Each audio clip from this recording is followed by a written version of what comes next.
Assalamualaikum warahmatullahi wabarakatuh. Berjumpa lagi dengan saya Ibu Fitria Kusmawati. Bagaimana kabar anak-anakku semuanya? Sehat ya? Tetap patuhi protokol kesehatan. Jangan keluar rumah apabila tidak dirasa penting agar pandemi ini segera berakhir dan kita bisa berjumpa lagi di sekolahan.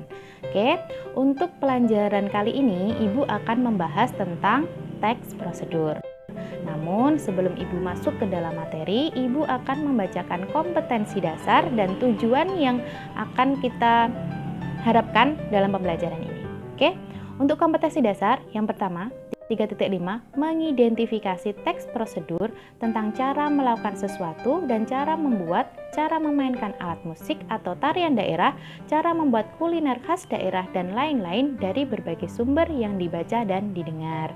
Untuk kompetensi yang kedua yaitu menyimpulkan isi teks prosedur tentang cara melakukan sesuatu dan cara membuat, cara memainkan alat musik atau tarian daerah, cara membuat kuliner khas daerah dan lain-lain dari berbagai sumber yang dibaca dan didengar. Adapun tujuan dari pembelajaran ini adalah siswa mampu mengidentifikasi ciri teks prosedur yang dibaca atau didengar dengan benar. Siswa mampu menemukan struktur teks prosedur dengan benar.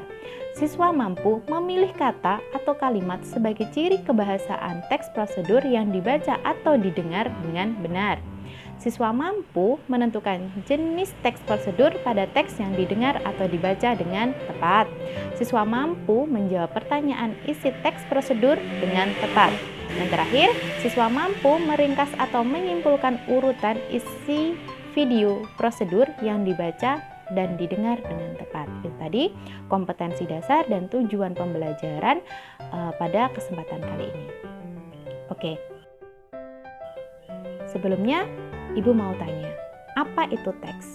Materi sebelumnya kita sudah membahas tentang teks deskripsi, kita sudah membahas tentang teks cerita fantasi. Tapi kalian sendiri sudah paham belum apa itu teks? Teks menurut KBBI adalah naskah yang berupa kata-kata asli dari pengarang. Teks atau orang juga sering menyebutnya wacana adalah materi yang akan banyak kalian temukan di pembelajaran bahasa Indonesia karena di kurikulum 2013 ini pembelajarannya berbasis teks. Untuk pembelajaran teks prosedur ini nanti kita akan membahas tentang pengertian, tujuan, ciri teks prosedur, jenis teks prosedur, struktur, dan aspek kebahasaan. Apa itu teks prosedur? Teks prosedur merupakan teks yang berisi langkah-langkah atau tahapan-tahapan untuk melakukan sesuatu hal, baik melakukan suatu kegiatan tertentu maupun membuat sesuatu yang disajikan secara berurutan. Adapun tujuan teks prosedur. Untuk apa toh teks prosedur itu dibuat? Tujuannya adalah untuk menjelaskan kegiatan yang harus dilakukan agar pembaca atau pemirsa dapat secara tepat dan akurat mengikuti sebuah langkah proses membuat sesuatu, melakukan suatu pekerjaan atau menggunakan suatu alat.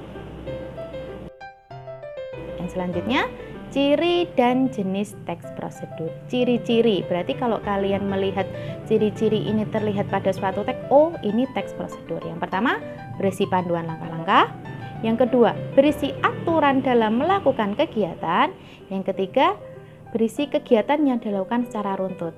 Kira-kira anak-anak sudah pernah melihat teks seperti ini? Iya. Untuk jenis teksnya, itu ada teks prosedur untuk memandu cara menggunakan suatu alat. Kemudian ada teks prosedur untuk memandu cara membuat, kemudian ada juga teks prosedur untuk memandu cara melakukan kegiatan. Jadi ada 3 jenis teks, itu untuk cara menggunakan suatu alat, contohnya cara menyalakan televisi. Kemudian yang kedua teks prosedur untuk cara membuat, contohnya cara membuat nasi goreng. Kemudian teks yang ketiga teks prosedur untuk memandu cara melakukan suatu kegiatan, cara memelihara rambut agar tumbuh sehat. Seperti itu ya. Oke. Struktur teks prosedur. Namanya struktur itu berarti bagian-bagian yang ada atau terdapat dalam teks prosedur. Yang pertama yaitu bagian pendahuluan, itu berisi tujuan. Kemudian bagian bahan atau material berisi bahan, alat yang dibutuhkan.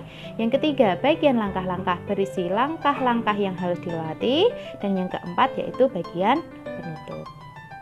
Nah, di dalam teks prosedur itu pasti terdiri dari kata-kata tadi ya. Teks itu rangkaian kata-kata yang terdiri ada beberapa kata.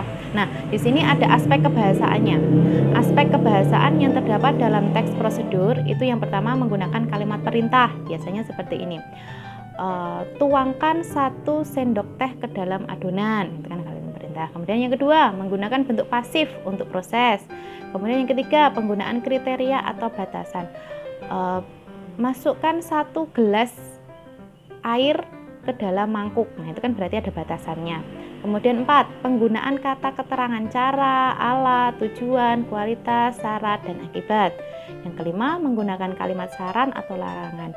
Jangan letakkan bunga ini langsung terkena matahari. Berarti kan itu ada kalimat larangan. Kemudian 6, menggunakan kata penghubung, pelesapan, dan kata acuan. Yang ketujuh, menggunakan akhiran i dan kan. Biasanya sisihkan, kemudian masukkan, seperti itu ya. Itu untuk aspek kebahasaan yang ada di dalam teks prosedur. Oke.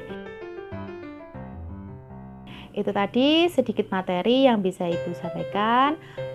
Apabila kurang jelas nanti anak-anak bisa kita bisa berdiskusi bersama di lewat WA group atau di Google Classroom. Nanti Ibu juga akan memberikan rangkuman materi juga dalam bentuk Word ya atau PDF untuk anak-anak semuanya. Oke, selamat belajar, tetap jaga kesehatan, tetap semangat, selalu berdoa semoga pandemi ini segera berakhir. Oke, akhir kata, wassalamualaikum warahmatullahi wabarakatuh.